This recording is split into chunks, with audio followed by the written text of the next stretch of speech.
कुछ दिन जिंदगी की फिल्म में बस होते हैं। वो दिन क्यों आकर क्यों चले जाते हैं पता नहीं चलता। वो ना हमारी कहानी आगे बढ़ाते हैं और ना ही कुछ बताते हैं। उन दिनों को अगर जिंदगी से हटाकर देखो तब कुछ अधूरा रह जाता है, और अगर जोड़ दो तो भी कहानी पूरी नहीं बनती। कभी कभार उदास शामें, उदास बातें भी करते रहना चाहिए। हमें सुकून तभी मिलता है जब हम उदासियों से लौट लौट कर बार बार मिलते हैं। चंदर पुराने किस्से से आगे बढ़ चुका था, सुधा बहुत आगे बढ़ चुकी थी, लेकिन दोनों का अधूरापन वैसे का वैसा था। आगे बढ़ जाना, कुछ टाइम बाद सब नॉर्मल हो जाना, बड़ी से बड़ी बात झेल जाना भी अपने आप में कितना खतरनाक है। ये इकलौती बात हमें जानवर बनाती है। बहुत प्यार करते थे उससे। बहुत प्यार क्या होता है? प्यार करता था। आई मीन प्यार करते थे उससे। उसके बिना रह नहीं सकते थे। ब्ला ब्ला ब्ला। ब्ला ब्ला ब्ला क्या होता है? पता नहीं। प्यार में आदमी ब्ला ब्ला ब्ला होकर ही रह जाता है। उसके साथ सेक्स तो हुआ था ना? ये पर्सनल सवाल है। ठीक है, मत बताओ। वैसे हुआ था? बताओ ना। हाँ। Was she good? सॉरी, फिर से पर्सनल हो गया। Yes, she was amazing. और तुम? Of course I was also good. I mean amazing. ये तो उस बंदी से पूछना पड़ेगा। प्रॉब्लम क्या है तुम्हारा? कुछ नहीं। खैर ये बताओ, बिना सेक्स के प्यार हो सकता है क्या? ये कोई सवाल ही नहीं हुआ। प्लीज यार, अब पॉलिटिकली करेक्ट करने की कोशिश मत करो। हो सकता है क्या? हाँ, हो सकता है। मुझे नहीं लगता। क्यों? जिससे प्यार हो उसके साथ सेक्स तो होना ही चाहिए। मेरा मतलब है, उसको फील तो करना चाहिए कि बंदा या बंदी को। हाँ, करना तो चाहिए। तो उस हिसाब से हमारे बीच प्यार हुआ।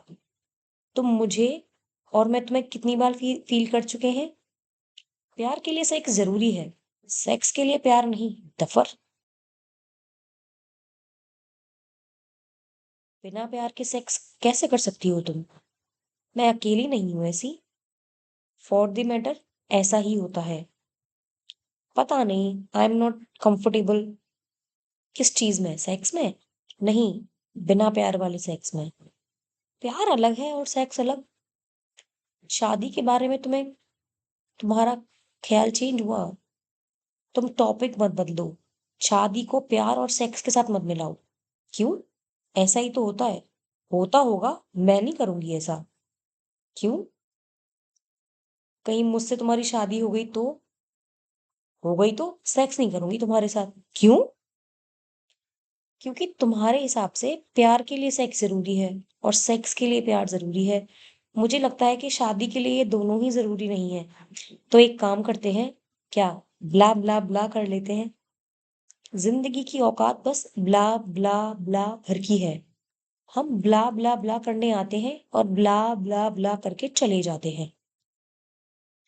कभी कभी सुधा ऐसी चीजें पूछती थी कि चंदर को उससे डर लगता था, तो कभी बहुत प्यार आता था। उसने सिगरेट पीना थोड़ा कम कर दिया था। ऐसे ही किसी फ्राइडे की शाम जब दोनों पब में बैठे थे, तो सुधा ने सामने किसी स्मार्ट से लड़के को घूरते हुए चंदर से पूछ लिया, ए मिस्टर, कभी वन नाइट स्टैंड हुआ है तुम्हारा? नहीं। तुम्हारा? नहीं हुआ यार, लेकिन करने का बहुत मन है। कितना सही है ना? फालतू आप, फालतू का सेंट ही आप नहीं। तो कर लो। लड़कियों के लिए तो वैसे भी आसान होता है। कर लूंगी। तुम्हारा क्या क्या ख्याल है? तुम्हारा मन नहीं करता कभी? करता है, लेकिन डर लगता है। वन नाइट स्टैंड वाली बंदी से प्यार हो गया तो? यार, तुम्हारा प्रॉब्लम यही है। प्यार को सेक्स से अलग करके नहीं सोच पाते। क्या करूं, डरता हूं। तुम्हें नहीं लगता अगर वन नाइट स्टैंड वाले बंदे से प्यार हो गया तो? प्यार होने में टाइम लगता है। ऐसे थोड़ी कि सेक्स किया और हो गया। फिर भी हो तो सकता ही है ना। हो गया तो कर लूंगी प्यार, उसमें क्या है। तुम्हें हो गया, उस बंदे को नहीं हुआ तो? तो क्या हुआ? सारे प्यार पूरे होने के लिए थोड़ी होते हैं। तुम बहुत डिमांडिंग नहीं हो, एक ही बार में वन नाइट स्टैंड भी चाहिए और उसमें प्यार भी ढूँढना है। हम सब चीज़ों में बस प्यार ही तो ढूँढते हैं यार, तुम्हारे बेसिक्स ही हिले हुए हैं। मैं वन नाइट स्टैंड में प्यार ढूँढूँगी ही क्यों? यही तो समझ नहीं आता ना तुम्हें। सड़क पर चलते हुए जैसे गिरा हुआ नोट मिल जाता है ना, वैसे ही अचानक मिलता है प्यार। तुम कुछ भी बोलते हो, कहाँ गिरा हुआ नोट और कहाँ प्यार। एक काम कर लेते हैं, दोनों एक बार वन नाइट स्टैंड कर लेते हैं, फिर बात करेंगे। ठीक है, तुम करवा दो मेरा। मैं क्यों कराऊं? खुद ढूंढो और करो। अरे, तुम्हारे ऑफिस में कोई ऐसी बंदी नहीं है क्या, वन नाइट स्टैंड टाइप? है तो, लेकिन प्यार हो जाएगा तुम्हें, इसलिए तुम रहने दो। वैसे तुम्हारे ऑफिस में कोई लड़का है क्या वन नाइट स्टैंड टाइप? बहुत है। मोस्टली सभी लड़के वन नाइट स्टैंड टाइप होते हैं कभी ना कभी। तुम मिलवा दो किसी से। मिलवा तो दूं, लेकिन क्या कह के मिलवाऊंगा कि ये इनसे मिलो, हम एक दूसरे से बहुत प्यार करते हैं, लेकिन इनको वन नाइट स्टैंड करके देखना है कैसा लगता है तो। एक मिनट, हमारे वाली हमारे प्यार वाली बात पे इतना स्ट्रेस देने की क्या जरूरत है तुम्हें? अरे बताना तो पड़ेगा ना, तो कुछ भी बता देना। तुम्हें कुछ भी तो नहीं बोल सकता ना? तुम कुछ भी बोलते हो यार, छोड़ो, मैं खुद ही ढूंढ लूंगी। ढूंढ लेना, लेकिन मुझे मत बताना। वाओ, सो पजेसिव। हाँ तो, पता है बहुत क्यूट लगते हो तुम कभी कभी। क्यों? ऐसे ही जब पजेसिव होने की कोशिश करते हो तो। पजेसिव हूं यार, कोशिश थोड़ी करता हूँ। वैसे तुम हमेशा क्यूट लगती हो। बस यही बोल के सब मूड ऑफ कर दिया तुमने। हमेशा कोई भी क्यूट नहीं लगता है। मुझे छोटे छोटे क्यूट जैसे झूठ से ज्यादा नॉन क्यूट सच पसंद है। जैसे समझे, रोमांटिक फिल्में मत देखा करो, प्यार करना भूल जाओगे। क्या समझे? कुछ नहीं। बढ़िया है, चलो सच बताओ कुछ मेरे बारे में। सच बताऊं या छोटा मोटा झूठ? छोटा मोटा झूठ बता दो चलो। तुम भी क्या याद रखोगे? तुम हमेशा बहुत क्यूट लगती हो। और तुम कभी कभी, लेकिन जब लगते हो तो बहुत लगते हो। कभी वन नाइट स्टैंड मत करना। किसी चीज के लिए मना मत किया करो, फिर वही करने का मन करता है मेरा, समझी कुछ? नहीं। ठीक है ना, छोड़ो। सब कुछ समझने के लिए थोड़े होता है। लाइफ के कुछ चैप्टर बिना समझे ही छोड़ देने चाहिए। ए लड़के, ये दारू पीकर फिलोसफी में चढ़ा करो। अब घर चलो, सोना है, नींद आ रही है बहुत तेज। घर पहुंचते ही सुधा बिना कपड़े बदले सो गई। चंदर ने सुधा के कपड़े चेंज किए। चंदर सोने से पहले बहुत देर तक सुधा की बंद आंखों में आने वाली दुनिया तलाशने लगा, और वहीं उसके कंधे पर सिर रख के सो गया। चंदर को बहुत सुबह सुधा को परेशान करके उठाना बहुत ही पसंद था। ए लड़की, उठो। उठो, वन नाइट स्टैंड के सपने देखना बंद करो। उठो यार। तुम्हें क्या लगता है कि इससे पहले किसी और जन्म में मिले होंगे हम? ये जन्म वनम मैं नहीं जानती। फिर तो और भी आसान हो गई बात। क्या बात? सोचो, हम दुनिया बनने के सैकड़ों साल बाद पहली बार एक दूसरे से मिले हैं, और इसके बाद जब तक दुनिया है तब तक कभी नहीं मिलेंगे। तुम मानते हो जन्म वनम? हाँ, मानता हूँ। फिर तो बात आसान हो गई। क्या बात? यही कि जब तक दुनिया रहेगी तब तक हम हर जन्म में मिलते रहेंगे। लेकिन तुम तो मानती ही नहीं ना जन्म वनम। उससे फर्क नहीं पड़ता। तुम मानते हो ना, अगला जन्म लेने के लिए इतना ही काफी है। प्रोबेबिलिटी मानती हो तुम, चुप करो, कुछ भी बोलते रहते हो। जिंदगी की सबसे अच्छी और खराब बात यही है कि ये हमेशा नहीं रहने वाली। ये बात एक उम्र के बाद हम सभी को समझ में आने लगती है कि दिन अच्छे हों या खराब, दोनों बीत जाते हैं। रोते हुए हम सब अपने सबसे करीब होते हैं, और हंसते हुए दूसरों के। इसलिए लाख अपने करीब होकर भी रोना हंसने से रेस में पीछे रह जाता है। सुधा बहुत कम उदास होती थी।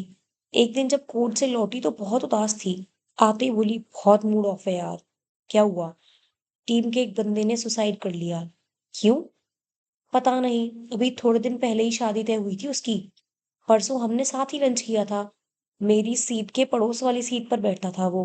हमेशा हंसता रहता था। बहुत अच्छा बंदा था। कुछ पता ही नहीं चल रहा, लव मैरिज होने वाली थी कि अरेंज। लव मैरिज ही होने वाली थी। मैं उस बंदी से मिली हूँ, बहुत ही अच्छी थी वो। पहले घर वाले नहीं माने थे, बाद में मान गए थे। यार मैं कोर्ट नहीं जा पाऊंगी कुछ दिन, मुझे ले चलो कहीं। डर लगता है मुझे शादी से। अपनी सीट चेंज करा लो। सीट चेंज कराने से क्या होगा? कुछ होगा नहीं, उससे रिलेटेड कुछ देखोगी नहीं तो याद भी नहीं आएगी। मान लो मुझे कुछ हो गया तो तुम ये घर चेंज कर लोगे? कैसी बातें कर रही हो? बताओ, सही में कुछ हो गया मुझे तो क्या करोगे? सबसे पहले मोबाइल से तुम्हारा नंबर डिलीट करूंगा, सारे मैसेज भी। फिर एक एक करके तुम्हारी सारी फोटो डिलीट करूंगा। जिस भी चीज से तुम्हारी याद आ सकती है वो सब कुछ हटा दूंगा अपनी लाइफ से। इससे क्या होगा? याद आना बंद हो जाएगी? पता नहीं। मालूम है हमारी जनरेशन की सबसे बड़ी ट्रेजेडी क्या है? क्या? हमारे पास एक दूसरे की यादें बहुत कम है। जब बंदा चला जाता है तो हमें पहली बार याद आता है कि हम तमाम यादें बना सकते थे लेकिन बना नहीं पाए। हम मरने के बाद जाने वाले की यादें याद करते हैं जो हमने अभी बनाई नहीं होती। पता नहीं क्या कह रही हूँ, ऐसी सैड बातें मत करो, मेरा भी मूड ऑफ हो जाएगा। बड़े अजीब हो यार तुम। तुम्हें मूड की पड़ी है, वहां वो बंदा अब कभी नहीं आएगा। हाँ तो मर गया तो मर गया, मुझे सुसाइड करने वालों से सिंपैथी नहीं होती। प्लीज ये ज्ञान मत दो, चुप हो जाओ। उसकी इतनी ही फिक्र होती तो वो जाता ही क्यों? यार तुम कभी कभी कितना अजीब बिहेव करते हो। अजीब मतलब कुछ नहीं, मुझे बहुत जोर से रोने का मन है, प्लीज मुझे रो लेने दो। तो रो लो। रोगा किसने? कैसे रो लूं, रोना नहीं आ रहा। बस बातें बंद करो, चुप हो जाओ एकदम। तुम थोड़ा पास आओ मेरे। तुम भी कभी ऐसे ही छोड़ के तो नहीं चले जाओगे ना? नहीं, पागल हो क्या? अगर जाना ही पड़ा तो साथ चलेंगे। चलो अब जल्दी से रो लो। रोने में जल्दी करूं? आराम से रो लो चलो। सुधा घंटों रोती रही। सुधा ने चंदर ने सुधा को घंटों चुप नहीं कराया। सुधा को रोते रोते नींद आ गई। चंदर सोचने लगा कि सही में कभी सुधा चली गई तो क्या होगा?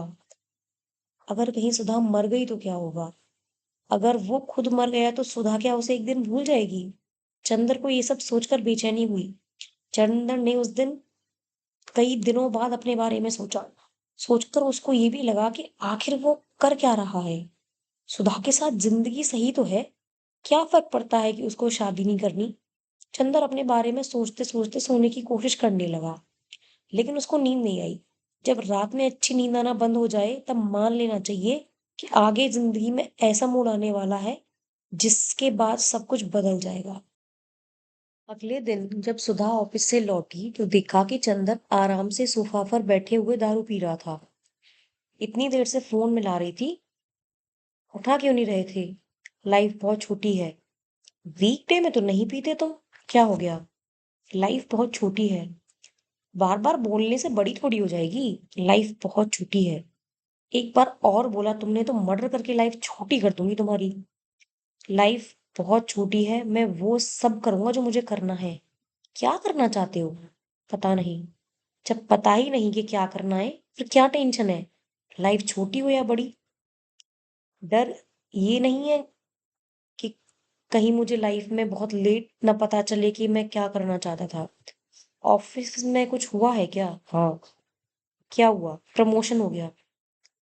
सुधा ने सामने टेबल पर पड़ा हुआ अप्रेजल लेटर देखा और कहा, वाह असिस्टेंट वाइस प्रेसिडेंट सर, आज तो सेलिब्रेशन होना चाहिए। और आप कैसे छोटे छोटे सवालों के जवाब ढूंढ रहे हो? लाइफ में क्या करना है? मैं किस लिए पैदा हुआ हूँ? आज के दिन के लिए मैंने ना जाने कितने सालों से मेहनत की थी। जब आज वो मिल गया तो कुछ फील नहीं आ रहा। हमें जो कुछ भी मिल जाता है वो मिट्टी हो जाता है। तुम्हें जो करना है करो, ज्यादा हीरो मत बनो यार। जो सपने के पीछे नहीं भागते ऐसा नहीं है कि उनके सपने नहीं होते। लाइफ को ओवर ड्रामेटाइज करने की जरूरत नहीं है। फिल्मों और किताबों के जैसे स्ट्रगल को इतना रोमांटिसाइज करने की कोई जरूरत नहीं है। मौका मिला नहीं कि हीरो एक बैग लेकर सब कुछ छोड़ छाड़ कर निकल पड़ा अपने सपने ढूंढने। वो आजकल क्या बोलते हैं, हाँ, फॉलो योर ड्रीम्स। ये सब ना बस लेक्चर में ज्यादा अच्छा लगता है। यार सुधा, तुम ऐसे क्यों बोल रही हो? इसलिए बोल रही हूँ क्योंकि जिसको जाना होता है ना वो सब निकल बस निकल जाते हैं। तुम्हारी तरह दारू पीते हुए सोचा नहीं करते। स्टीव जॉब्स की स्पीच नहीं देखते रहते। जिंदगी मिलती उन्हीं को है जो ढूंढने निकलते हैं। बैठ के सब बस बातें नहीं करते रहते। अगले साल तक नौकरी छोड़ने का प्लान है। हाँ हाँ हाँ हाँ। हंस क्यों रही हो? किसको बेवकूफ बना रही हो? क्यों? प्लान तो करना पड़ेगा ना छोड़ने से पहले। जो प्लान करते हैं ना उनका अगला साल कभी नहीं आता। तुम तो हो ना मेरे साथ, तुम संभाल लोगी ना मुझे। यार फिल्म चल रही है क्या कि हीरोइन संभाल लेगी? ऐसे मत बोलो। बोलूंगी। यार नहीं हो रही मुझसे नौकरी तो छोड़ दो, करूंगा क्या? मैं कैसे बताऊं? तुम देखो तुम्हें क्या करना है। मुझे नहीं पता। नहीं पता तो नौकरी करते रहो। जिस दिन पता चल जाएगा उस दिन छोड़ देना। एक काम करो, छुट्टी ले लो 1-2 महीने की। इतनी छुट्टी नहीं मिलेगी यार। क्या बोल के लूंगा? महीने भर की छुट्टी लेने की हिम्मत नहीं है। और चले फॉलो योर ड्रीम्स खेलने। मुझे कैफे खोलने का मन है। एक ऐसा कैफे जिसमें खूब सारी किताबें हों। लोग आए बैठे बातें करें, किताब पढ़ें, अपने घूमने का प्लान बनाएं, अपनी भागती हुई जिंदगी के बारे में ठहर कर सोचें, अपनी कहानियां सुनाएं, अपने डर सुनाएं, अपनी गलतियां बताएं, अपनी यादें दोहराएं। इत्मीनान से बैठकर अपनी यादों को दोहराने से बड़ा कोई सुख नहीं है। कभी कभी सोचता हूँ कि एक बेटी हो मेरी जिससे मैं खूब सारी बातें करूं। मैं बच्चों को कहानियां सुनाऊं। सुधा यार, मुझे डर लगता है सपनों से। इतना डर कि बताने से भी डरता हूँ। ये कभी किसी को बताया नहीं। पता नहीं कैसे होगा। मुझे बस एक चीज पता है। मैं नौकरी करते हुए रिटायर नहीं होना चाहता। ऑफिस में रोज रोज एक जैसी शक्लें, एक जैसी बातें सुनकर बोर हो गया हूँ। उन लोगों से बातें करना चाहता हूँ जिनको मैं नहीं जानता। उनको कहानियां सुनाना चाहता हूँ। रास्ते में उस बुड्ढे से पूछना चाहता हूँ कि वो सड़क के कोने में बैठकर अपने टूटते चश्मे से किसका इंतजार करता है। वो अपनी चप्पल को सुई धागे से सिलता रहता है। रोज जितनी चप्पल सिलती है उतने ही कदम साथ देती है। ऐसे ही सड़क पर रास्ता बीतते बीतते चप्पल एक दिन धागा हो जाती है। और धागा दूसरी चप्पल ढूंढने लगता है। उन औरतों से मिलना चाहता हूँ जो अपने सर पर इसलिए जिंदगी भर बोझ उठाती रहती हैं ताकि उनकी लड़कियां साइकिल से पास वाले स्कूल जा पाए। बच्चों के साथ ट्यूबवेल पर घंटों नंगे नहाना चाहता हूँ। शहर से दूर टपरी पे बैठ के लोगों की बातें सुनना चाहता हूँ। लेकिन क्या? दुनिया में सारे लोग नौकरी थोड़ी करते हैं। भी मत करना। ये कौन सी बड़ी बात है? मैं शायद बिना प्लान वाली लाइफ चाहता हूँ। प्लान से चलकर बहुत जी लिया। भूल जाना चाहता हूँ कि मंडे कौन सा है और संडे कौन सा, वीकडे कौन सा है और वीकेंड कौन सा। एक बात बताओ। क्या? जब मैं तुम्हारे कैफे में आऊंगी तो मुझे कितने परसेंटेज डिस्काउंट दोगे? 100%। तो जल्दी से खोलो यार कैफे। फ्री की कॉफी पीने का मन कर रहा है। चीयर्स। इतना आसान नहीं है। इतना मुश्किल भी नहीं है। जरूरी है कि हर कोई कुछ ना कुछ करे। हम बिना कुछ किए नहीं रह सकते। मुझे मालूम है हम जिंदा क्यों हैं। मीनिंग ऑफ लाइफ पता है तुम्हें? हर लाइफ का एक पर्पस होता है। वो पर्पस अचीव करने के लिए। यही प्रॉब्लम है तुम्हारा। तुमने इस रटे हुए जवाब को अपना जवाब मान लिया है। इनफैक्ट मोस्टली लोगों ने लाइफ के जवाब मान लिए हैं। जैसे स्कूल में मैथ्स के सवाल में एक्स की वैल्यू मान लेते थे। लाइफ मैथ्स जैसी मुश्किल नहीं है। यहाँ मानने से नहीं, जानने से काम चलता है। कई चीजें हम केवल मान के जी जाते हैं। सब कुछ जाना तो नहीं जा सकता। खैर, मीनिंग ऑफ लाइफ बता रही थी, तो बताओ क्या होती है मीनिंग ऑफ लाइफ? लाइफ की कोई मीनिंग नहीं होती। उसमें मीनिंग डालना पड़ता है, कभी अपने पागलपन से तो कभी अपने सपनों से। एक्चुअली सपने आते ही केवल पागलों को हैं। लाइफ में हर कोई बेचैन भी तो नहीं होता ना। बिना बीमारी के जब बेचैनी रहने लगे तो समझ जाना कि लाइफ तुमसे मिलना चाहती है। हम लोग पैदा क्यों होते हैं? पैदा भी हो जाते हैं तो जिंदा क्यों रहते हैं? हम सब लोग बस अपनी बोरियत मिटाने के लिए जिंदा हैं। जिस दिन बोरियत मिटाते मिटाते हम थक जाते हैं उस दिन हम मर जाते हैं। लाइफ की सबसे अच्छी चीज यही है कि हम सभी में एक ना एक दिन थक जाते हैं। मुझे ज्यादा कुछ नहीं आ रहा। तुम क्या कह रही हो? शायद ज्यादा चढ़ गई है। कम चढ़ी है तुम्हें। जिस दिन लाइफ चढ़ती है ना, सब समझ में आ जाता है। तुम्हें क्या चाहिए लाइफ से? ज्यादा कुछ नहीं। बस तुम्हारे लाइफ कैफे में 100% डिस्काउंट। चंदर ये सुनने के बाद थोड़ी देर तक खिड़की के बाहर आसमान में अपने कैफे, अपना बचपन, हजारों बच्चे, हजारों किताबें, बच्चों की आवाजें ढूंढने लगा। आसमान धुंधला था, लेकिन चंदर को कुछ कुछ साफ दिखाई और सुनाई देने लगा था। प्रमोशन के बाद चंदर का काम थोड़ा बढ़ गया था। रोज घर से ऑफिस और ऑफिस से घर के बीच आते हुए रास्ते के ट्रैफिक में उसको ये एहसास होता था कि सब कुछ रिपीट हो रहा है।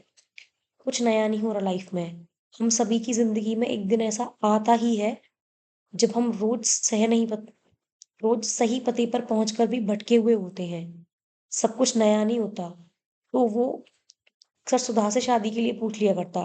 अक्सर लोग शादी के लिए हाँ भी बस अपनी बोरियत मिटाने के लिए कर लेते हैं। चंदर बार बार शादी के लिए सुधा से पूछता तो वो हर बार मना कर देती। हर बार एक ही बात से अपनी बात शुरू करती। हमारे बीच ऐसा क्या हो जाएगा शादी करके जो अभी नहीं हो सकता? एक चीज बता दो। हनीमून। बिना शादी के हनीमून तो नहीं हो सकता ना? क्यों नहीं हो सकता? चलते हैं अपने हनीमून पर। तुम पागल हो क्या, हनीमून पर बिना शादी के? तो उसमें क्या है? बताओ कहाँ जाना है तुम्हें हनीमून पर? मैं ऑनलाइन ढूंढती हूँ, जहां का पैकेज सस्ता होगा वहीं चलते हैं। सीरियसली। यार बड़े अजीब हो तुम।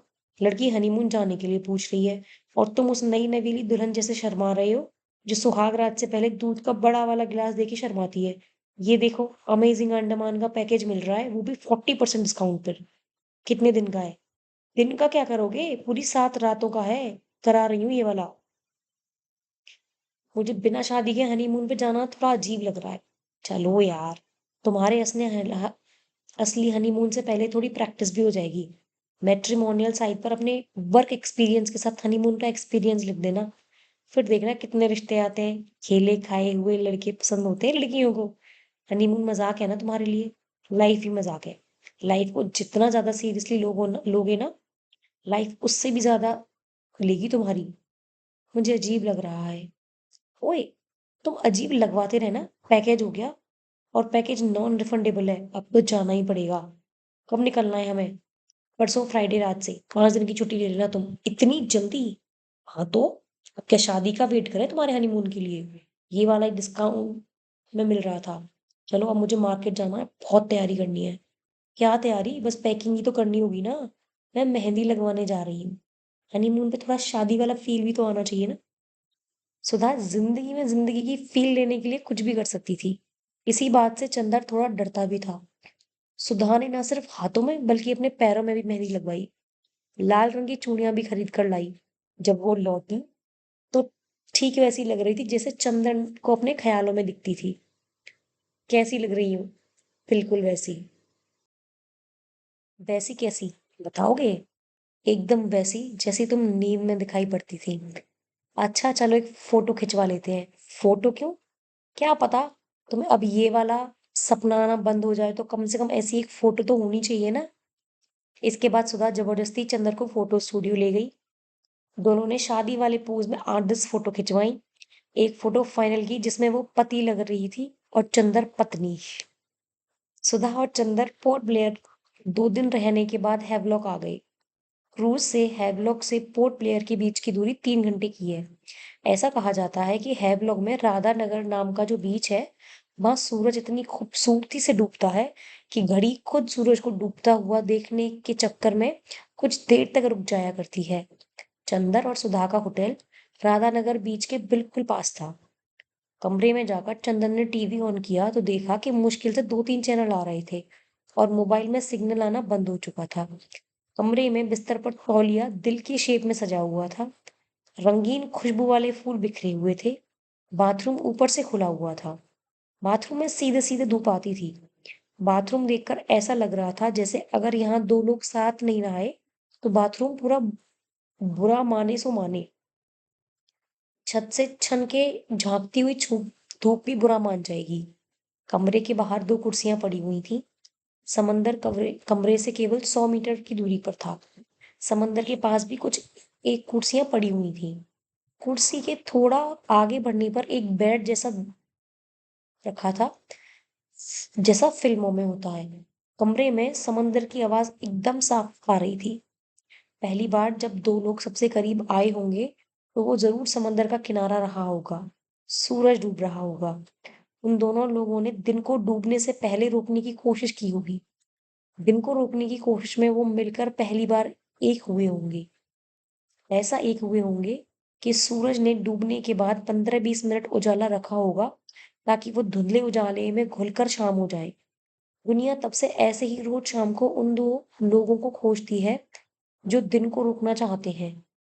बस अब हमने उस दुनिया से इतर छोटी सी बहुत सारी दुनिया बना ली है। इस नई दुनिया में हमें फुर्सत नहीं है और उस दुनिया में कदम रखने की पहली शर्त है फुर्सत। चंद्र ने अपना मोबाइल बेड पर फेंकते हुए कहा, जगह तो बहुत अच्छी है, बस मोबाइल में सिग्नल नहीं आ रहा। सिग्नल करना क्या है तुमको? हनीमून पे आए हैं, वही करो जो हनीमून पे किया जाता है। क्या किया जाता है हनीमून पे? तुम्हें नहीं पता?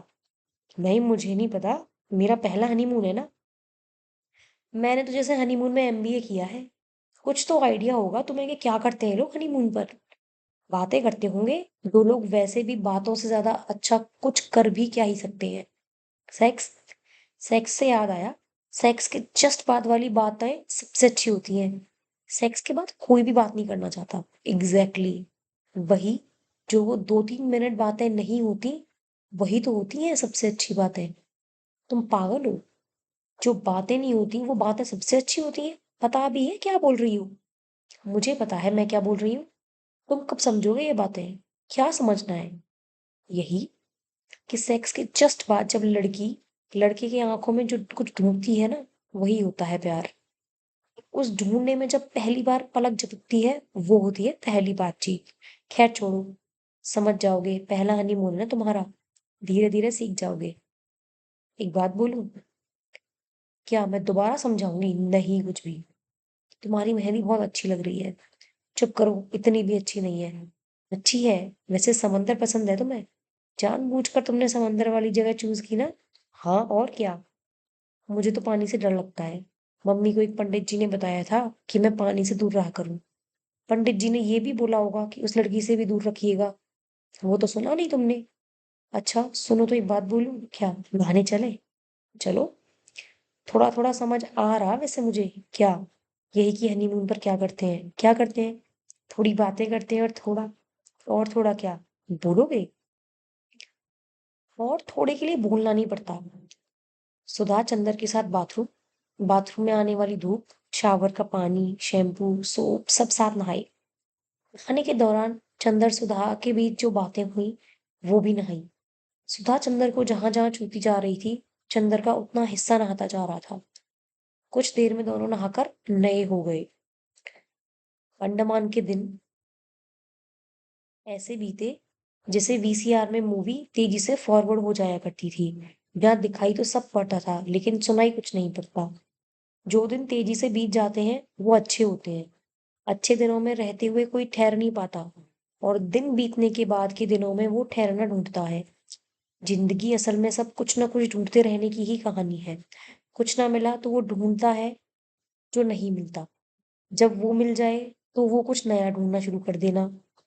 जिस दिन हमें पता चल जाता है कि हम सही में क्या ढूंढने आए हैं, ठीक उसी दिन जिंदगी हमारी तरफ अपना पहला कदम बढ़ाकर हमें ढूंढना शुरू कर देती है। चंदर और सुधा ने हनीमून तो मना लिया, लेकिन चंदर इस रिश्ते में शादी ढूंढ रहा था और सुधा क्या ढूंढ रही थी, उसको ये सवाल कभी इतना इम्पोर्टेंट लगा नहीं। घर वालों को शादी के लिए टालते टालते 6 महीने और बीत गए। एक दिन अचानक चंदर की मम्मी ने चंदर के पापा के फोन से फोन करके खबर दी कि वो अगले वीक में हफ्ते भर के लिए आ रही हैं। चंदर की मम्मी 3-4 लड़कियों की प्रोफाइल शॉर्टलिस्ट कर चुकी थी। पंगा ये था कि इस बीच सुधा कहाँ रहेगी। उसने अपने आप ही कहा हफ्ते भर की ही बात है, वो अपनी किसी फ्रेंड के यहाँ चली जाएगी। चंदर को बस एक डर ये था कि भाई मम्मी को उसके यहाँ रहने वाली बात ना बता दे। ये सोचकर चंदर ने सुधा से कहा कि बाई को 200-400 रुपए देकर समझा दे कि मम्मी से सुधा के वहां रहने का कोई जिक्र ना करे। मम्मी के आने से पहला वाला हफ्ता बहुत तेजी से बीता। अगले दिन सुबह मम्मी आने वाली थी और सुधा अपने फ्रेंड के यहाँ जाने वाली थी। हफ्ते भर कैसे रहोगी मेरे बिना? जैसे तुम रहोगे। यार मैं सोच रहा था कि अगर तुम मम्मी से मिल लेती तो अच्छा रहता। मिल लूंगी, उसमें क्या है। वैसे भी पति से कुंडली मिले ना मिले, लड़के की सास और घर की बाई से कुंडली मिलनी चाहिए। यार मजाक नहीं, मैं सीरियसली सोच रहा था। हाँ तो मिल लूंगी, मैं भी सीरियसली कह रही हूँ। तो मतलब तुम शादी के लिए अब मेंटली प्रिपेयर्ड हो ना?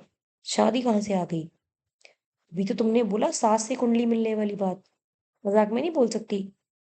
यार हम इतने दिन से साथ रह रहे हैं, हमेशा तो ऐसे नहीं चल सकता ना। नहीं चल सकता मतलब आगे क्या? आगे कुछ नहीं। मैं आगे बिना शादी के नहीं रह सकता। इतने दिन से तो रह रहे हो, अब क्या हो गया? तुम्हें तो नहीं करनी है शादी, मुझे तो करनी है। हम तो देखना है ना, घर वालों को बहाने बनाते बनाते थक चुका हूँ। तुम्हारी शादी करने की वजह कितनी फालतू है, कभी सोचा है तुमने? यार तुम समझ नहीं रही हो। मुझे भी ऐसा ही लग रहा है, मैंने आज तक गलत ही समझा तुमको। मैं आखिरी बार पूछ रहा हूँ, तुम शादी करोगी कि नहीं? मैं नहीं करूंगी। तो अपना सारा सामान लेकर जाओ, अब यहाँ मत लौट के आना। क्या? हाँ मत आना लौट के। तुमको ज्यादा ही हाइपर नहीं हो रहे? नहीं हो रहा, तुम जाओ। अभी जाओ। अभी रात में जाऊं? रात में आई थी ना, रात में ही जाओ। मैं सुबह तक झेल नहीं पाऊंगा तुम्हें। इसीलिए इसीलिए शादी नहीं करना चाहती मैं। अभी शादी हुई नहीं है, तो अब घर से निकलने के लिए बोल रहे हो, शादी के बाद तो पता नहीं क्या करोगे। तुम जाओ, मुझे कुछ नहीं सुनना। मैं सुबह जाऊंगी, पहले ही बता रही हूँ। दिक्कत है तो तुम बताओ, जाकर स्टेशन पर बैठ जाओ या फिर किसी दोस्त के यहाँ चले जाओ। मैं कहीं नहीं जाऊंगा। मैं भी सुबह से पहले नहीं जाने वाली। तुम्हारी प्रॉब्लम है क्या, ये बताओगी? तुम मुझे समझ ही नहीं पाए चंदर। ऐसे मत बोलो। क्यों नहीं बोलो? तुम मुझे जानते होते तो ये पूछते ही नहीं। सब जानता हूँ तुम्हारे बारे में। तुम्हें बस लगता है कि तुम जानते हो। लगने और जानने में फर्क होता है। तुम ये जानते हो कि मैं रोज कोर्ट जाती हूँ। वहां जाकर मैं रोज रोज दिन भर, साल भर शादियां टूटते हुए देखती हूँ। किसी की लव मैरिज 3 महीने पहले हुई थी, किसी की शादी 15 साल बीत गए, कोई 55 साल की उम्र में डिवोर्स चाहता है। मैं इतने तरीके से शादी टूटते हुए देख चुकी हूँ कि मुझे बस डर लगता है शादी से। इतना डर कि अगर कभी सपने में भी हमारी शादी हो जाती है तो सपना टूट जाता है। इसका मतलब ये नहीं है ना कि हमारे साथ भी ऐसा ही हो। मैं इतना खराब नहीं हूँ। शादियों में जो लोग अलग होते हैं वे भी खराब नहीं होते। खराब बस शादी होती है। यूं तो चंदर को कभी गुस्सा नहीं आता था, लेकिन उस दिन पता नहीं क्या हुआ। जिनको कभी कभी गुस्सा आता है, उनको जब गुस्सा आता है तो वो कंट्रोल नहीं कर पाते। इसलिए थोड़ा थोड़ा गुस्सा करते रहना चाहिए। रिश्तों और जिंदगी चलाने के लिए अच्छा रहता है। चंदर अपनी मम्मी के साथ हफ्ते भर में 3 लड़कियों से बेमन मिला। जब वो मम्मी को वापस जाने से पहले स्टेशन छोड़ने आया, चंदर ने पहली बार अपनी मम्मी को सुधा के बारे में बताया।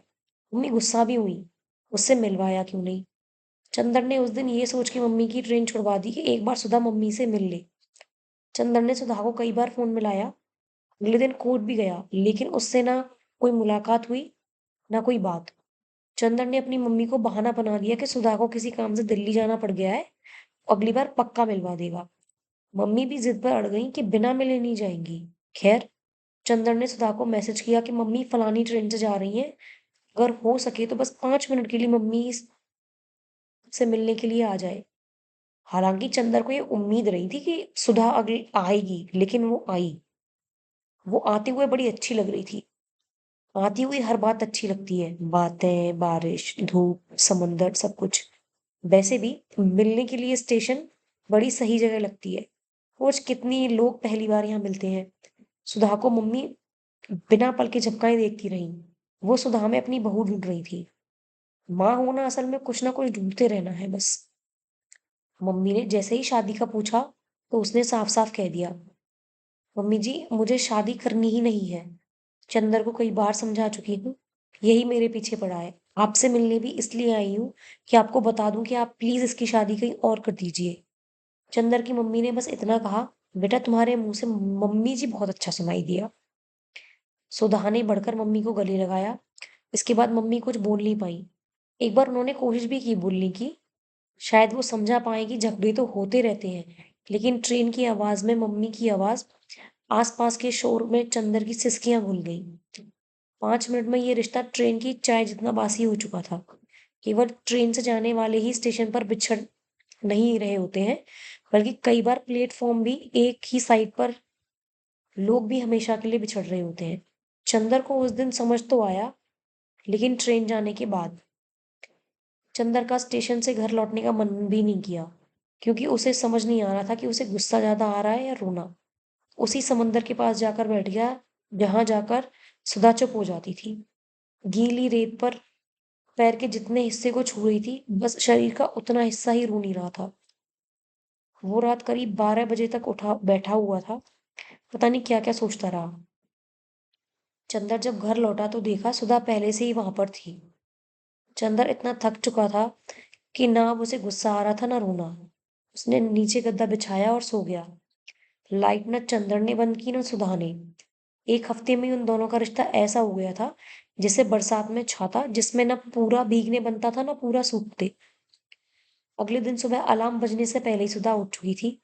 वो शायद सोई ही नहीं थी। सुधा चंदर के सामने चाय रखते हुए बोली, मुझे कुछ बात करनी है। हम्म। मैं जा रही हूँ। ये बताने के लिए आई थी क्या तुम? जाओ। नहीं, कुछ और बात भी थी। शादी नहीं करनी ना तुम्हें, ठीक है? इसके अलावा कुछ बोलना है? मैं नहीं रह सकती तुम्हारे बिना। प्लीज ये बकवास बंद करो।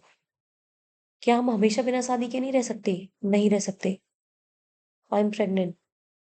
यार प्लीज, मेरा ऐसे ही सिर घूम रहा है, तुम बकवास पे बकवास किए जा रही हो। I am serious. कुछ भी बोलने से पहले नहीं सोचती ना तुम? हर चीज मजाक नहीं होती यार। मैं तुम्हारे मजाक से बोर हो गया हूँ। I am serious. और कैसे बोलूं ये बात? ये वो मोमेंट था जिसके बाद चंदर और सुधा की जिंदगी बदलने वाली थी। अक्सर लोग ऐसे मोमेंट में कुछ बोल नहीं पाते। इन दोनों ने इन दोनों के साथ भी यही हुआ। दोनों चुप हो गए। जिसे करने को अब सब बातें खत्म हो गई। बातें खत्म हो जाना हमेशा बुरा नहीं होता। कभी कभी ऐसे मोमेंट्स अगली पूरी जिंदगी में होने वाली तमाम बातों को आने के लिए जगह बनाते हैं। चंदर को अब सुधा पे यकीन नहीं था। उसने हॉस्पिटल में टेस्ट करके कंफर्म किया, सुधा सही में प्रेग्नेंट थी। चंदन को इस प्रेगनेंसी की खबर से थोड़ी उम्मीद जगी। नई जिंदगी हमेशा नई उम्मीद लेकर आती है। नई बातों की, नई दुनिया की, नई गलतियों की। जिसने भी कहा था कि दुनिया उम्मीद पर टिकी है, उसे जरूर अपने बच्चे की शक्ल देखकर यह ख्याल आया होगा। इसी उम्मीद से चंदन ने पूछा, फिर क्या करना है? क्या करना है क्या मतलब? बेबी चाहिए मुझे। और शादी? मैं कितनी बार कहूं नहीं करनी शादी? तुम पागल हो क्या? बिना शादी के बच्चा तो मैं संभाल लूंगी, ये मेरा प्रॉब्लम है। तुम्हें कोई पकड़ के ही थोड़े रखा है। You are free as always. अकेले मैनेज कर लोगी? मैं तो कर लूंगी। तुम मैनेज कर लोगे मेरे बिना? तुम अकेले पीजी तो खोज नहीं पाई इतने महीनों से। नहीं खोज पाई, बल्कि खोजा नहीं, क्योंकि मैं रहना चाहती थी तुम्हारे साथ। मैं फटाफट घर पे बात कर लेता हूँ, सब कुछ मैनेज हो जाएगा। इसी महीने शादी कर लेते हैं, कोई दिक्कत नहीं होगी। तुम्हें मालूम है तुम्हारा प्रॉब्लम क्या है? क्या? तुम्हें मेरे साथ रहने के लिए रीजन की जरूरत है, और वो रीजन शादी है। मैं नहीं हूं। कभी सोचा है तुमने कि शादी चाहिए क्यों होती है? एक मिनट के लिए सोचो जरा। मान लो दुनिया में बस हम दो लोग होते, तो हमें साथ रहने के लिए शादी की जरूरत होती? शादी दो लोगों के बीच होती ही नहीं है। शादी की जरूरत तब होती है जब दुनिया में तीन लोग हों। तुम क्या कह रही हो? पता है क्या तुम्हें? यही कि शादी वादी इस दुनिया का सबसे बड़ा शो ऑफ है यार। शादी के बाद मैं क्या तुमसे अलग रह के बात करने लगूंगी? ऐसे ही बोलूंगी ना जैसे अभी बोलती हूँ। तुम भी वैसे इरिटेट करोगे जैसे मुझे अभी करते हो। क्या बदल जाएगा? अगर कुछ बदल नहीं जाएगा तो बस दोस्तों की, घर वालों की खुशी के लिए नहीं कर सकती तुम शादी? शादी हम उनकी खुशी के लिए कर सकते हैं। अपनी खुशी के लिए कुछ करें ना, बताओ।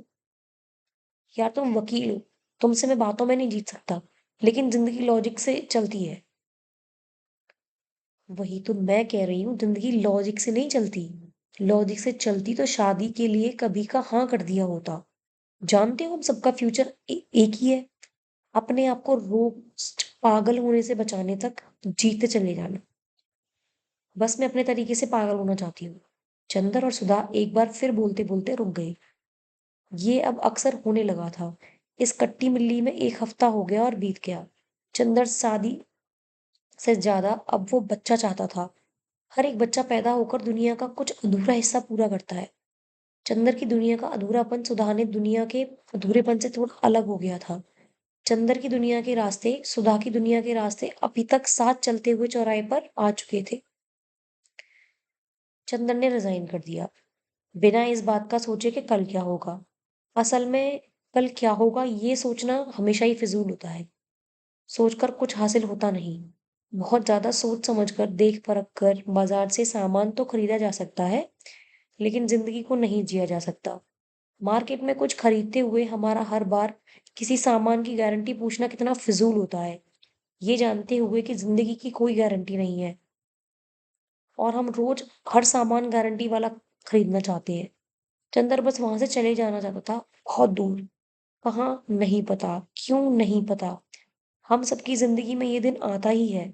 जब हम सुबह ऑफ़िस के लिए निकलते हैं तो हमें मालूम होता है कि ये हमारी मंज़िल नहीं है। हम रोज़ सही पते पर पहुँचकर भी भटके हुए होते हैं। चंदर को बहुत अच्छे से मालूम था कि सुधा को ऐसी कंडीशन में अकेले छोड़कर जाना ठीक नहीं है।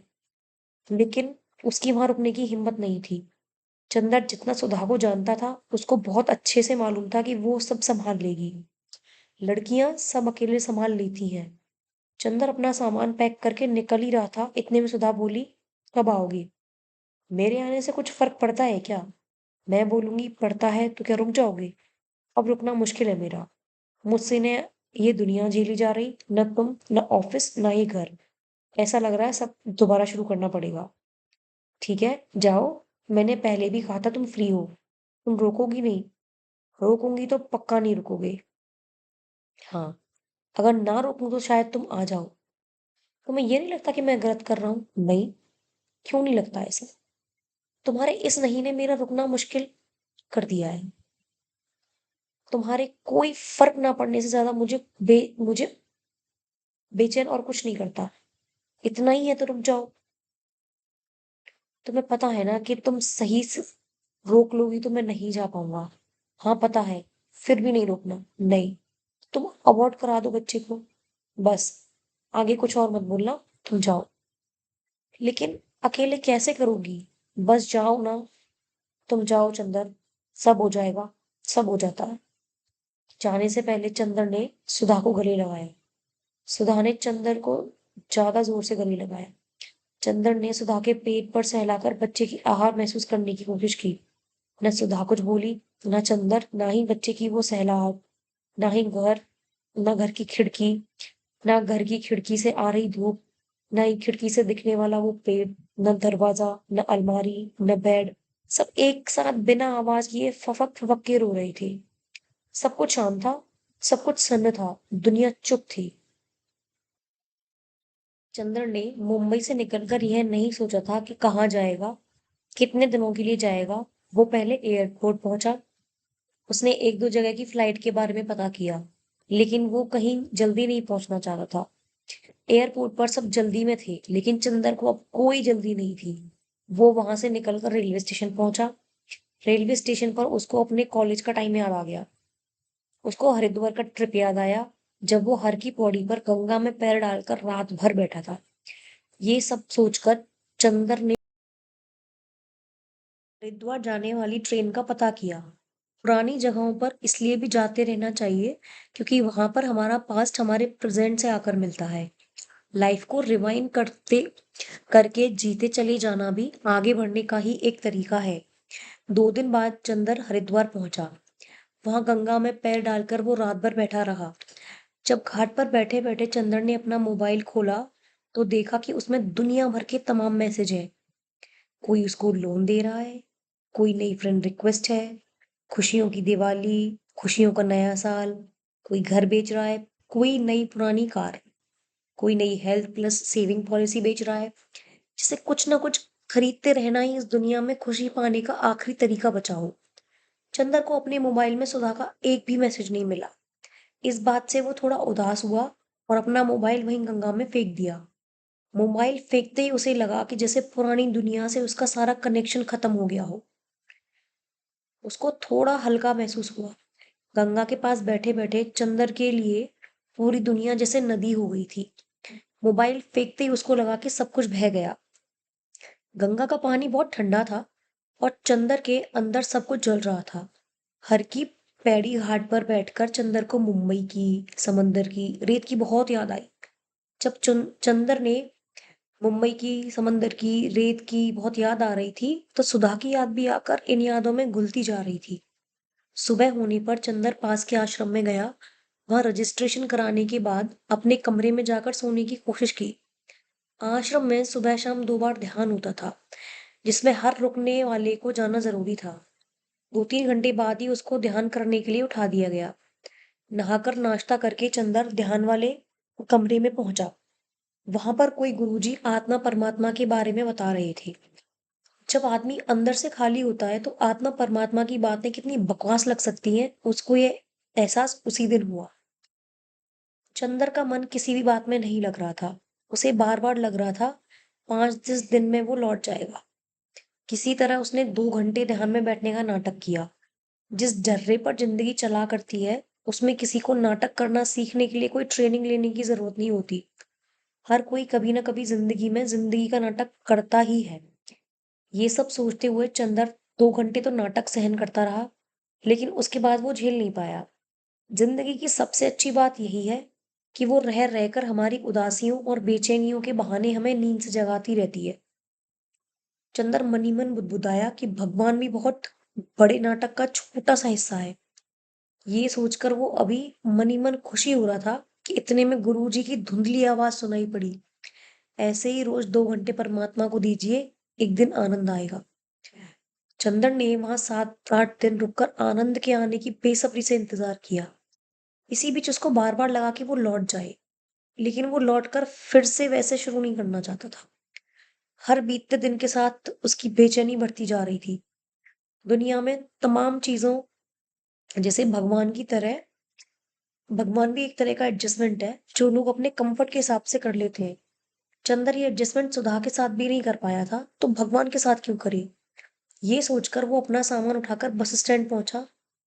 हमारी असली यात्रा उस दिन शुरू होती है जिस दिन हमारा दुनिया की हर चीज से, हर रिश्ते से, भगवान पर से विश्वास उठ जाता है। और यात्रा उस दिन खत्म होती है जिस दिन ये सारे विश्वास लौटकर हमें गले लगा लेते हैं। हम सब केवल किसी न किसी चीज में विश्वास रखना सीखने के लिए पैदा होते हैं। भटकना मंजिल की पहली आहट है। कोई सही से भटके ही ले तो भी बहुत कुछ पाया जा सकता है। सच सच्ची आजादी का कुल मतलब अपनी मर्जी से भटकना है। गूगल मैप्स से चलने वाले अक्सर गलत मोड़ ले लेते हैं। चंदर ने ये सोच लिया था, जब भटकना ही है तो वो अपने हिसाब से भटकेगा। इसलिए शायद अब वो या तो नई दुनिया ढूंढ सकता था या फिर पुरानी दुनिया में अपना नया कोना। चंदर हरिद्वार बस स्टैंड से पहुंचते ही पहली बस में बैठ गया। बस में बैठते ही उसको खूब गहरी नींद आई, जो आश्रम में पिछले 7-8 दिनों में नहीं आई थी। थोड़ी देर चंदर के पड़ोस में बैठी लड़की ने उसे उठाया। कंडक्टर टिकट के लिए पूछ रहा था। चंदर ने लापरवाही से कहा, जहां तक बस जा रही है वहां तक का टिकट दे दो। बस मसूरी जा रही थी। मसूरी के रास्ते में पड़ने वाले शिव मंदिर पर बस रुकी। चंदर के पड़ोस वाली लड़की ने कहा, आगे बस बहुत घूमेगी, आप उठ जाइए। बार बार आपका सिर मेरे कंधे पर आ रहा है। सॉरी। यहाँ चाय बहुत अच्छी मिलती है, आप चाहें तो ले सकते हैं। चंदर ने उतरकर मुंह धोया। उसको सोए हुए मुश्किल से 3 घंटे ही हुए थे, लेकिन बड़ा फ्रेश लग रहा था। उस मंदिर में मिलने वाली फ्री खिचड़ी और चाय ली। इस मंदिर में लगी हुई एक रत्नों, रुद्राक्ष वगैरह की दुकान भी थी, जहां बार बार कई जगह लिखा हुआ था, नकली साबित करने वाले को 5 लाख का इनाम। थोड़ा अजीब है, लेकिन हमारी जिंदगी के कई असली के केवल इसलिए असली है क्योंकि वो अभी तक नकली साबित नहीं हुए। लोग अपने अपने हिसाब से अपनी माला, रुद्राक्ष वगैरह खरीद रहे थे। चंदर के पड़ोस वाली लड़की बस के दूसरी तरफ पहाड़ को निहार रही थी। चंदर उसके पड़ोस में जाकर खड़ा हो गया। इससे पहले वो कुछ नहीं बोलता, वो लड़की बोली, घर छोड़कर आ रहे हो। हाँ, कुछ ऐसा ही है, तुम्हें कैसे पता। जहां तक बस जाती है वहां तक टिकट मांगने वाले को अक्सर घर छोड़कर भागने वाले भी होते हैं। घर तो छोड़ा लेकिन भागा नहीं हूँ। तुम भी घर छोड़कर निकली हुई हो क्या। हाँ, 3 साल हो गए। नाम क्या है तुम्हारा। पम्मी। नाम क्या है तुम्हारा। पम्मी। और तुम्हारा।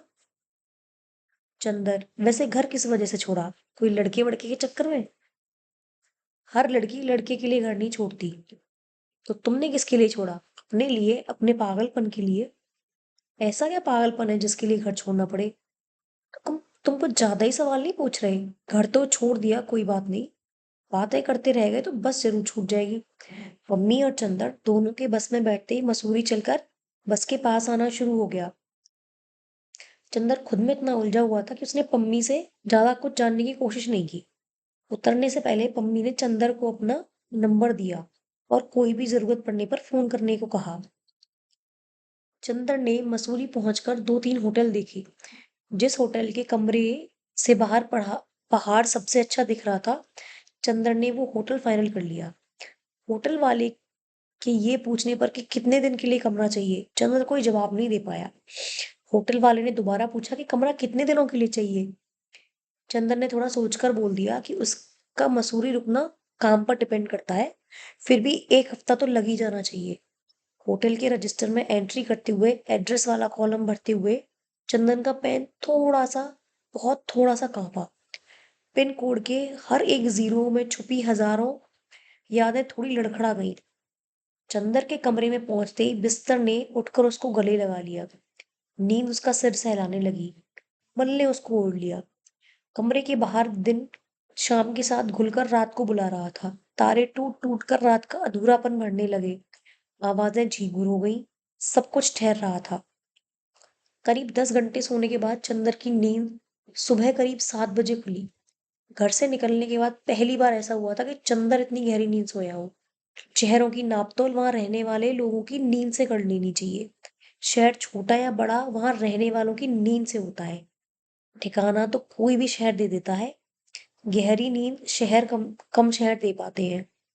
वहां उठने के बाद चंदर इतना शांत था जैसे 10 घंटे की नींद के बाद नहीं, 10 घंटे के मेडिटेशन के बाद उठा हो। चंदर को कभी सुबह उठने की आदत नहीं थी। जो सुबह जल्दी नहीं उठते वो किसी दिन गलती से जल्दी उठ जाते हैं तो उन्हें लगने लगता है सुबह इतनी अच्छी होती है, रोज ही सुबह उठना चाहिए। चंदर को भी सुबह देखकर लगा कि अभी तक वो ना जाने कितनी सुबहों का नुकसान कर चुका है। चंदर ने अपना जैकेट पहना और मसूरी टहलने के लिए निकल गया।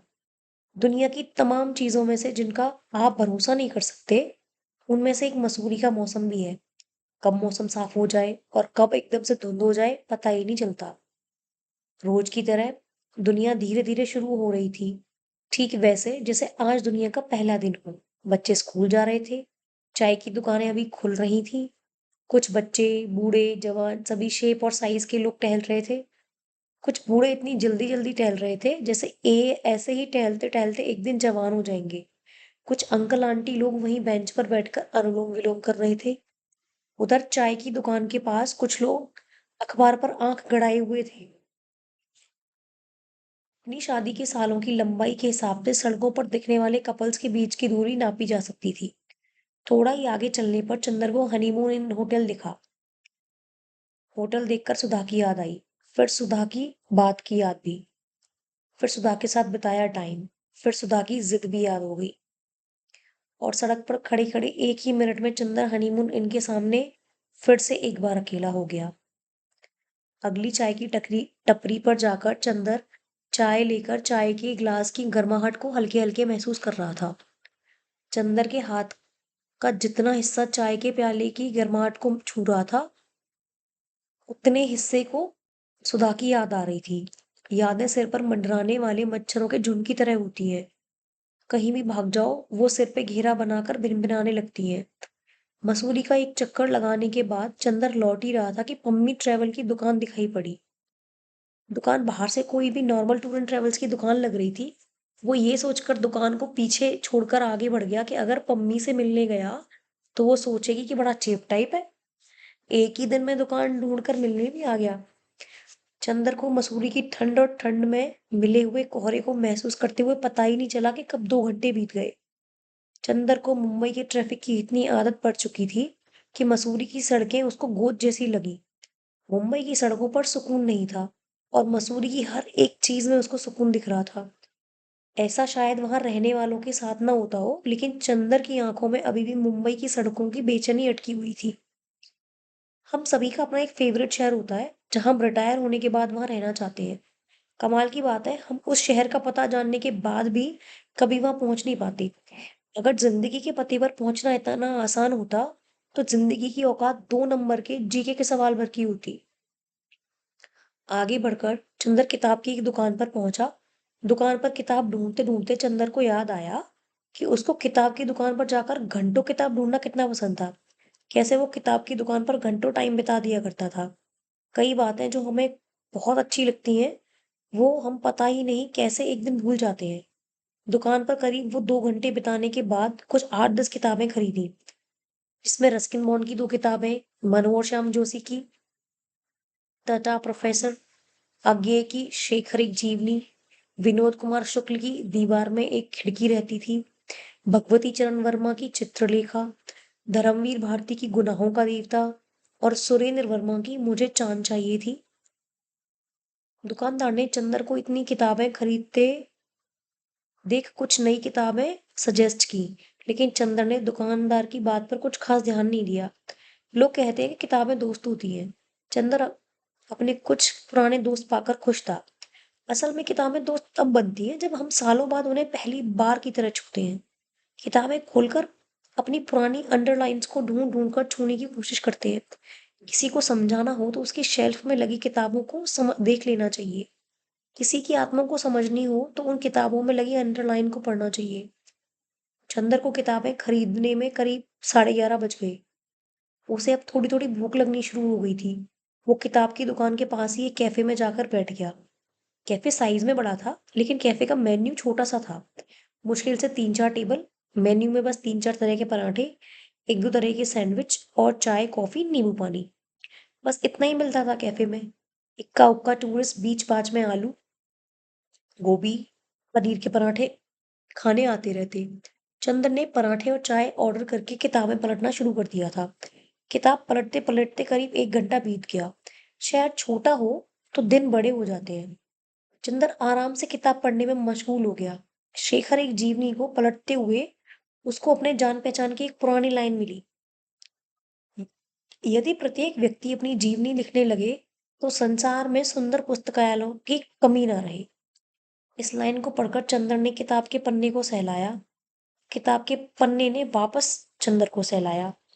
ये लाइन कहीं खो ना जाए, इसलिए चंदन ने काउंटर वाले लड़के से पेन मांगा और अपनी जिंदगी के बारे में सोचने लगा। और उसको अगर अपनी किताब लिखनी हो तो उसका एंड वो क्या लिखेगा? ऐसा कुछ तो उसने किया ही नहीं। उसकी कहानी में ऐसा अलग क्या है जो वो बैठ के किसी को सुना पाए? ये सोचकर चंदर को पहली बार अपने ऊपर कोफ्त हुई। किताबें मजा देती हैं और अच्छी किताबें मजे मजे में पता नहीं कब बेचैनी दे देती है। चंदर पहली बार अपनी जिंदगी के बारे में किताब की तरह सोच रहा था। दिमाग पर बहुत जोर डालने के बाद भी उसे समझ नहीं आया कि उसकी कहानी का एंड क्या है, उसको पहुंचना कहाँ है, वो क्या करना चाहता है। सुधा अगर शादी के लिए मान जाती तो क्या वो एंड होता? सुधा से बच्चे होते तो क्या होता? उसके बच्चे बड़ा होकर बहुत अच्छा करते, क्या वो एंड होता? ऑफिस में अपने दोस्तों जैसे 2-3 घर बुक करवा लेता तो क्या वो एंड होता? शेयर में इन्वेस्ट करके लाखों कमा लेता, क्या वो एंड होता? अपनी जिंदगी के बारे में किताब की तरह सोचने में समझ में नहीं आता कि हम रोज कैसे टुच्ची जिंदगी जीने के लिए मरे जा रहे हैं। किताब और जिंदगी में बस लॉजिक भर का फर्क है। किताबों का अंत लॉजिकल होता है, जिंदगी का नहीं होता। जो लोग जिंदगी लॉजिक से ढूंढते हैं, उनके जवाब हमेशा गलत होते हैं।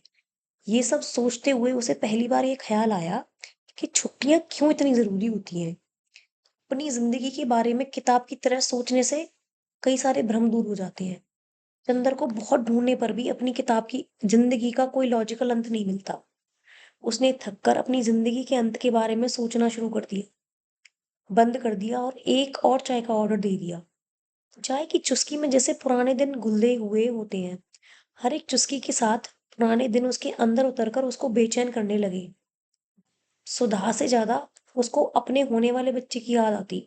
सुधा हमेशा कहती थी कि हमें केवल यादें याद नहीं आती, बल्कि सबसे ज्यादा वो यादें याद आती हैं जो हम बना सकते थे। चंद्र अपने मन में अपने बच्चे की शक्ल बनाने लगा। बच्चा किसके जैसा ज्यादा दिखेगा?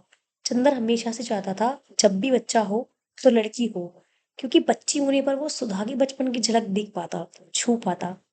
ये सारी बातें उसको परेशान कर रही थी। तभी उसने देखा कि कैफे में पम्मी आई हुई है। पम्मी ने काउंटर पर बैठे लड़के से कुछ बात की। वो चाय बनाने का बोलकर जैसे ही घूमी, चंदन पर उसकी नजर पड़ी। चंदर को देखकर पम्मी उसकी टेबल पर आई और इतनी सारी किताबें देखते ही बोली, तो इसलिए घर छोड़ा था? मुझे खुद नहीं पता किस लिए। तुम्हें क्या लगता है किस लिए छोड़ा होगा घर? इतनी सारी किताबें हैं, तो किताबें पढ़ने के लिए छोड़ा होगा। किताबें पढ़ने के लिए घर छोड़ने वाले तुम दुनिया के पहले आदमी होंगे। Good idea. दिन भर बैठकर बस किताब पढ़ना और चाय पीना, इतना हो जाए तो लाइफ सेट है। किताबें भी बहुत हो गई और यादें भी। यादें तो इतनी हो गई हैं कि नई यादें बनाने की जरूरत नहीं, पुरानी वाली रिवाइज करके ही काम चल जाएगा। आजकल ब्रेकअप के बाद घर कौन छोड़ता है यार? ब्रेकअप के लिए घर नहीं छोड़ा, अपने पागलपन के लिए छोड़ा है। क्या है पागलपन तुम्हारा? पता नहीं, ढूंढ रहा हूँ। कहाँ ढूंढ रहे हो, किताबों में? अपने आप में। आज घर छोड़े 11 दिन हुए हैं। मिल जाएगा। खैर तुम यहाँ कैसे? इस कैफे का मालिक कैफे को बेचना चाहता है। 1 बजे का टाइम दिया था, अभी तक आया नहीं। ये तो बहुत बड़ी जगह है। तुम भी कैफे चलाओगी या कुछ और प्लान है? बाय द वे, मैंने तुम्हारी शॉप देखी थी। तुम्हारा तो टूर एंड ट्रेवल्स का काम है, फिर कैफे क्यों? अरे, तो आए क्यों नहीं तुम? अपना पागलपन ढूंढने में बिजी था। खैर, तुम्हारा इस जगह को लेकर क्या प्लान है? मम्मी टूर एंड ट्रेवल्स की क्या कहानी है? तुम्हें मिल गया अपना पागलपन? बाप रे, इतने सवाल एक साथ! घर वाले इतने ही सवाल पूछते थे इसलिए घर छोड़ दिया? फिर एक एक करके बता दो। बस एक ही शौक है मेरा, घूमना फिरना। रुड़की में पैदा हुई, पढ़ने में सही थी, वहीं आईआईटी रुड़की से मैंने बीटेक किया। मसूरी ट्रैक करने कई बार आई, बस इसमें मन लग गया। कॉलेज के बाद करीब 5 साल जॉब किया, कई कंट्री गई, खूब घूमी। जब इतने पैसे बच गए कि 1 साल काम चल जाएगा, तो ये शॉप ले ली। यहाँ इस कैफे में मेरा एक ट्रैवल कैफे खोलने का मन है। लोग यहाँ अपनी ट्रिप प्लान करें, होटल में वो फील नहीं आती। मैं चाहती थी ट्रैवलर्स यहाँ आकर रुक पाए कुछ दिन, मैं उनको ट्रैक पर लेके जाऊं, कभी बाहर का टूर बने, कोई नया देश, कोई नई जगह देखने जाऊं, नए लोगों से मिलूं, उनकी कहानियां सुनूं। बस इतना सा पागलपन है। प्यार व्यार नहीं हुआ इस बीच में, 2 बार हुआ, घनघोर वाला हुआ। लेकिन यार मेरे से ये शादी वाला सेंटियापा बर्दाश्त नहीं होता। मम्मी के ये बोलते ही चंदर के सामने रखा खाली कप सुधा की याद से भर गया। तभी वहां कैफे का मालिक आ गया। मम्मी उससे बात करने के लिए दूसरी टेबल पर जाकर बैठ गई। 15-20 मिनट तक उन्होंने कैफे को लेकर कुछ डिस्कस किया। इस बीच चंदर उठकर वहां से चल दिया। अपने कमरे में आकर चंदर ने किताब खोलकर रखी और किताब ने चंदर को पढ़ना शुरू कर दिया। अगले 3-4 दिन चंदर ने उसी कैफे में किताबें पढ़ते और चाय पराठे खाते बिता दिए। खरीदी हुई किताबों में से आधी किताबें चंदर ने पढ़ भी ली। पुरानी अंडरलाइंस ने एक बार फिर से चंदर को ढूंढ लिया था। कैफे के बेरा अब उनको पहचानने लगे थे। मसूरी को मसूरी की सड़कों को अब चंदर अजनबी नहीं लगता। आते जाते होटल वाला चंदर को जगहें बताता रहता। कई बार इंसिस्ट करके धीमी टोन में पूछता भी, सर कोई भी इंतजाम करना हो तो बता दीजिएगा, हमारे यहाँ सब इंतजाम रीजनेबल रेट पर हो जाता है। होटल वाला अभी चंदर के लिए अजनबी नहीं था। वो चंदर को बार बार मोबाइल पर लड़कियों के फोटो दिखाने की कोशिश करते हुए बताता रहता, सर एक बार देख तो लीजिए, मुंबई की हीरोइन भूल जाएंगे। चंदर उसके इस ऑफर को हर बार मुस्कुराकर टाल दिया करता। इस बीच चंदर ने अपने घर बता दिया था कि वो विपशान के ध्यान शिविर में गया हुआ है। उसका फोन कुछ दिन बंद रहेगा, वो लोग परेशान ना हो। इस बीच चंदर ने सुधा को फोन करने की कोई कोशिश नहीं की। गुस्सा जब बढ़ जाता है तो दुनिया को झेलना बड़ा मुश्किल हो जाता है। गुस्सा जब हद से ज्यादा बढ़ जाता है तो अपने आप को झेलना मुश्किल हो जाता है। कमाल की बात यह है कि हम अपने आप से जितना चाहे गुस्सा हो जाए, एक सुबह अपने आप सब सही हो जाता है। चंदर का अपने आप से गुस्सा थोड़ा थोड़ा कम हो रहा था। चंदर का अपने आप को झेल पाना मसूरी ने थोड़ा आसान कर दिया था। जैसे जैसे किताबों के पन्ने पलटते जा रहे थे, वैसे ही अगला दिन अपने आप को पलटता जा रहा था। ऐसे ही एक दिन टहलते हुए चंदर पम्मी की शॉप के बाहर से गुजरा और इस बार वो अंदर चला गया। कैफे कब ले रही हो? उस कैफे में चाय के पैसे अच्छे देना अच्छा नहीं लगता। काश ऐसा होता कैफे की डील नहीं हो पा रही। क्यों? उसका ओनर 12 लाख रुपए बोल रहा है। कैफे तो बहुत अच्छा है। हाँ वही तो, मैं डील मिस नहीं करना चाहती। ये सुनकर चंदर चुप हो गया। पम्मी ने चाय के लिए पूछा। चंदर ने चाय के लिए तुरंत हाँ किया। वो चाय को कभी मना नहीं कर पाता था। चंदर ने पम्मी से उसका कंप्यूटर यूज करने के लिए मांगा। चंदर ने अपना ईमेल चेक किया। मेल बॉक्स में दुनिया भर की मेल थी, डॉक्टर बत्रा से लेकर होम लोन तक। लेकिन सुधा का एक भी ईमेल नहीं था। मेल चेक करने के बाद चंदन ने एक कागज का टुकड़ा देकर कुछ हिसाब किताब किया और बोला, कैफे वाली डील मिस मत करो। नहीं करना चाहती, लेकिन क्या करूं? हालांकि मैंने टाइम ले रखा है, बैंक मुझे लोन देगा नहीं। एक बंदे से बात की है, वो बोल रहा है 2 लाख रुपए लेगा, 12 लाख का लोन अप्रूव करा देगा। लेकिन वो बंदा सही नहीं लग रहा। कैफे चलोगी? बोल तो ऐसे रहे हो जैसे खरीदने जाना हो। कैफे खरीदने भर के पैसे थोड़ी है मेरे पास, पराठे खिलाने भर के हैं। चलो चलते हैं। चलो।